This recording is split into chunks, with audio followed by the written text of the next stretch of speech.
प्रभु का एक पवित्र वचन पवित्र बाइबल में से पढ़ने जा रहा हूं। यशाया की पुस्तक उसका 54वां अध्याय और उसकी 16 आयत में प्रभु कहता है, सुन, एक लोहार कोयले की आग धोंक कर इसके लिए हथियार बनाता है, वह मेरा ही सृजा हुआ है, उजाड़ने के लिए भी मेरी ओर से एक नाश करने वाला सिरजा गया है। Hallelujah, hallelujah. एक लोहार, बड़े ध्यान से सुनना प्रभु के लोगों, ना आप चर्च को देखो ना पास्टर को देखो, आप देखो तो प्रभु के सच्चे वचन को देखो। अगर बरकत लेनी है, अगर घर में खुशी लेनी है, तो ना कोई पास्टर खुशी दे सकता, ना कोई चर्च खुशी दे सकती। खुशी और सुख प्रभु यीशु का वचन ही दे सकता है।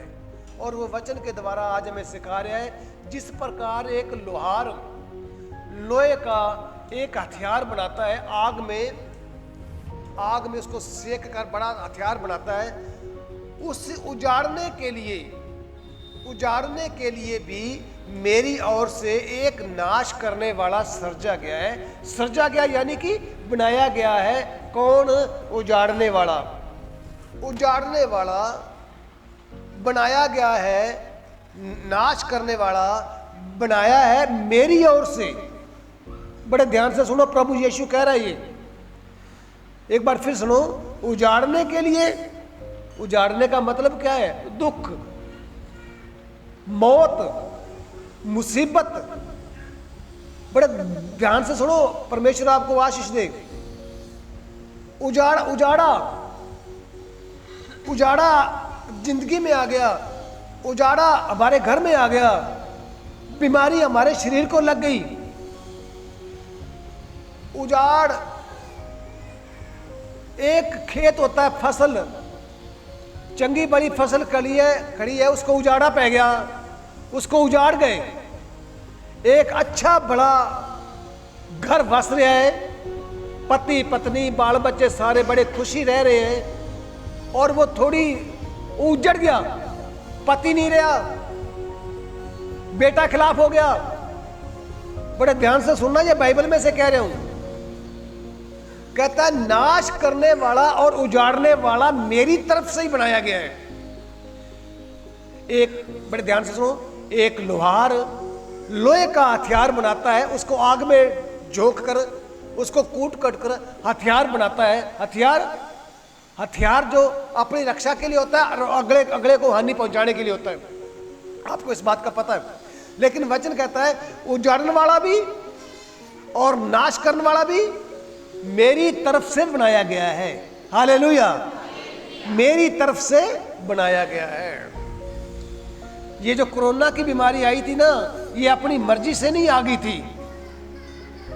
जो आज दुनिया में बड़ी तकड़ी बीमारियां आ रही हैं जिसका कोई इलाज ही नहीं, ये बीमारियां अपनी मर्जी से नहीं आई हैं। वचन में क्या लिखा हुआ है? उजाड़ने वाला और नाश करने वाला, यानी कि बीमारी और दुख जो कुछ हुई है ये मेरी ओर से ही है। आप ये ना कहना कि बिना मर्जी से बीमारी लग जाएगी, बिना मर्जी से, अपनी मर्जी से आई बीमारी लग गई, नहीं। आगे वचन क्या कहता है? जितने हथियार तेरी हानि के लिए बनाए जाएं, जितने हथियार तेरी हानि के लिए बनाए जाएं, उनमें से कोई तेरे ऊपर सफल नहीं होएगा। हालेलुया, तेरे ऊपर सफल नहीं होएगा। किसके ऊपर? तेरे ऊपर। तेरे मतलब तू कौन है? जो तू प्रभु की आज्ञाओं को मानता है, जो तू प्रभु यीशु को मानता है, जो तू प्रभु यीशु मसीह की शिक्षा को मानता है, जो तू प्रभु यीशु के वचनों को मानता है, तेरे पर, वचन में लिखा हुआ है, उनमें से एक भी सफल नहीं होगा। तेरे ऊपर एक भी वो हथियार जो तेरी हानि वाला है ना, तेरे ऊपर एक भी नहीं चलेगा। अगर तू उसका है तभी। तू सत्संग में आ गया, चला गया, कोई गारंटी नहीं है। अगर तू सत्संग में आया है, प्रभु के वचन को सुने है और वचन पर चले आए, आपको समझ आ रहा है कि नहीं आ रहा? हालेलुया। एक बात फिर सुनो, जितने हथियार तेरी हानि के लिए बनाए जाएं, उनमें से एक भी हथियार तेरे ऊपर सफल नहीं होएगा, एक भी नहीं, एक भी नहीं। ये नहीं कि एक होएगा, एक भी नहीं। कौन सा हथियार जो तेरी हानि के लिए बनाया जाए तेरे ऊपर सफल नहीं होगा, तब जब तू उसकी आज्ञा के अनुसार जीवन बिताएगा। तो अगर तू अपनी मर्जी से करेगा ना, ये सारे हथियार तेरे को चोट मारेंगे। आगे वचन लिखा है, और आगे प्रभु ने कहा, जितने लोग मुद्दई होकर तुझ पर मुकदमा करेंगे, जितने लोग तुझ पर दोष लगाएंगे, जितने लोग तुझ पर मुकदमा करेंगे, इल्जाम लगाएंगे, उन सभी मुकदमों में तू जीत जाएगा। आप ताड़ी मार रहे हो, अच्छी बात है, परंतु इस बात पे ताड़ी और अच्छी होगी कि तुम वचन को समझ गए। तो अगर तुम जीत जाओगे, इस बात पे ताड़ियां मारी है, तो तुम घाटे में जाओगे। अगर समझ जाओगे कि तू उसका बनया है कि नहीं बनया, अभी तू उसका है या नहीं है। हालेलुया। अगर तू उसका है तो जितने भी दुनिया में हथियार तेरे हानि के लिए बने हुए हैं, उन हथियारों में से एक हथियार भी तेरे ऊपर नहीं चलेगा। और जितने लोग तुझ पर दोष लगाएंगे, मुकदमा लगाएंगे, केस करेंगे, उन सभी मुकदमों में, उन सभी केसों में तू जीत जाएगा। Hallelujah, hallelujah. प्रभु के लोगों, जीत जाएगा, ये प्रभु का वादा है। लेकिन तू वादा अपनी जिंदगी में लेना चाहता है कि नहीं लेना चाहता? अगर लेना चाहता है तो तू प्रभु के वचनों पर चलेगा। अगर तू वचनों में चलेगा, प्रभु यीशु मसीह का वचन कहता है, यदि तुम मुझ में और मेरी बातें तुम में बनी रहे, मेरी बातें का मतलब है मेरा वचन तुम में बना रहे, तो रही मांगने की बात, जो कुछ तू मांगेगा वह तुझे मिल जाएगा। हालेलुया। प्रभु का वचन कहता है, मेरी बातें तुम में बनी रहे। यहां बड़ी मुश्किल आ जाती है। क्यों बातें नहीं बनी रह जाती?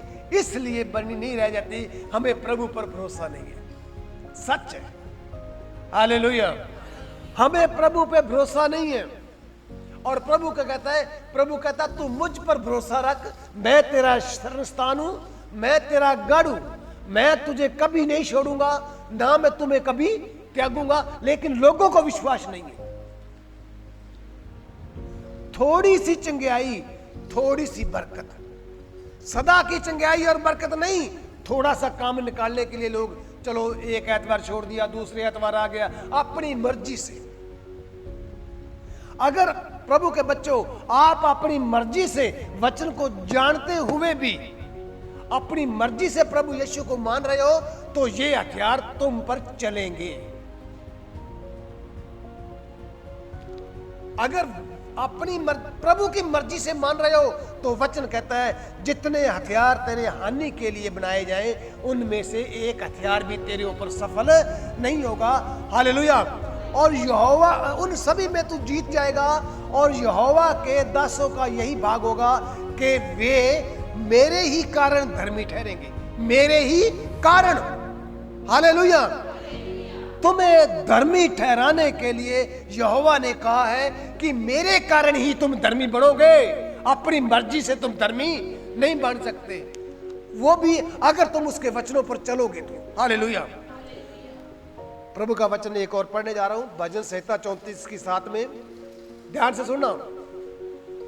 भजन संहिता 34 की 7 में प्रभु कहता है, यहोवा के डरवैयों के चारों ओर उसका स्वर्गदूत छावनी बनाकर उनको बचाता है।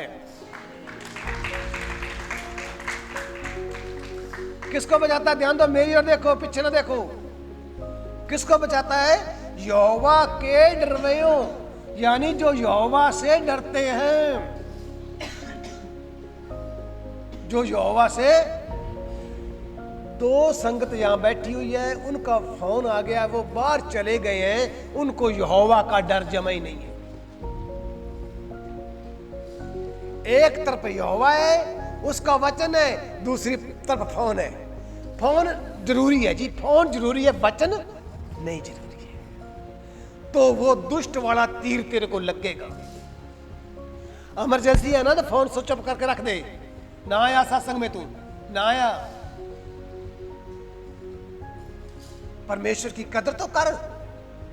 जितने हथियार तेरी हानि के लिए बनाए जाएंगे वो लागू तभी नहीं होंगे जब तू उसका बना रहेगा। तू यदि तुम मुझ में और मेरी बातें तुम में बनी रहे तो जो मांगोगे वो तुम्हें मिल जाएगा। वचन कहता है यहोवा के डरवैयों के चारों ओर।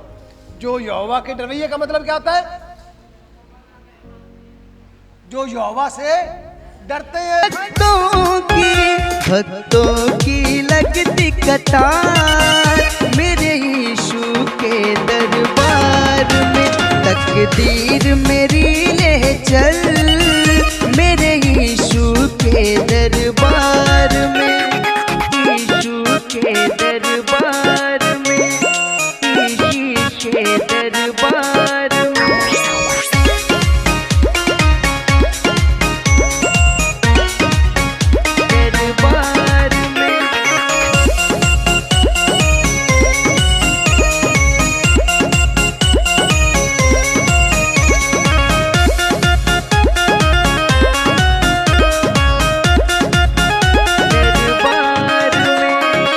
रहमतों का है भंडारा यीशु के दरबार में।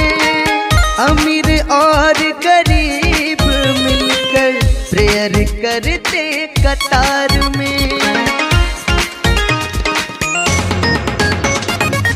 रहमतों का है भंडारा यीशु के दरबार में।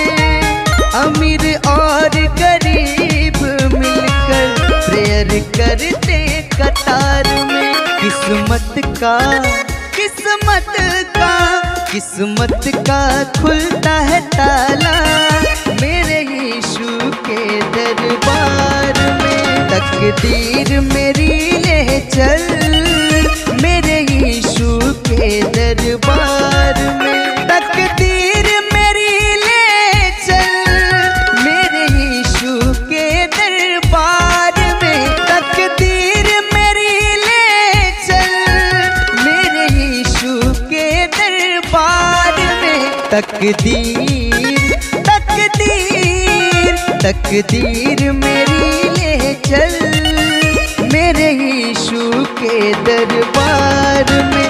तकदीर मेरी ले चल